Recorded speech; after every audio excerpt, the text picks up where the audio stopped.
الشاوية داروا عرس 5 أيام و6 ليالي. الله الله. ولباسهم اسمه الملحفة، موجود من 3000 سنة وبينلبس ليومنا هاد. طب مين هالناس وليش بيتميزوا عن غيرهم؟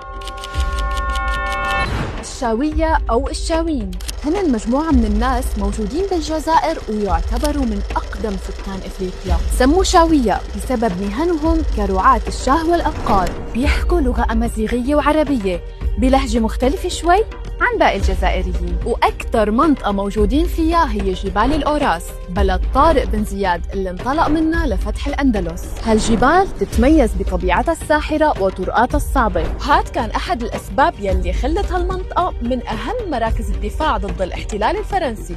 والقصة الحلوة عن بيوتهم إنه نحتوها بالجبل والصخر حرفياً، وطلعت هاي البيوت مصفوفة كأنها قرى معلقة وحواليها الطبيعة من وديان وأشجار. والله يا مريم عجبتني القصة دي ونفسي اروح عندهم فعلا.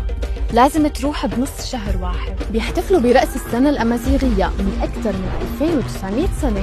تقدر تشوف عاداتهم بهاليوم وأهمها الأكل والحلويات التقليدية. بس قبل ما تروح لازم تعرف إنه الشاوية صنعوا لنفسهم تاريخ وأمجاد كبيرة، وبقيوا محافظين على عاداتهم وما تغيرت رغم كل شي مر على بلدهم.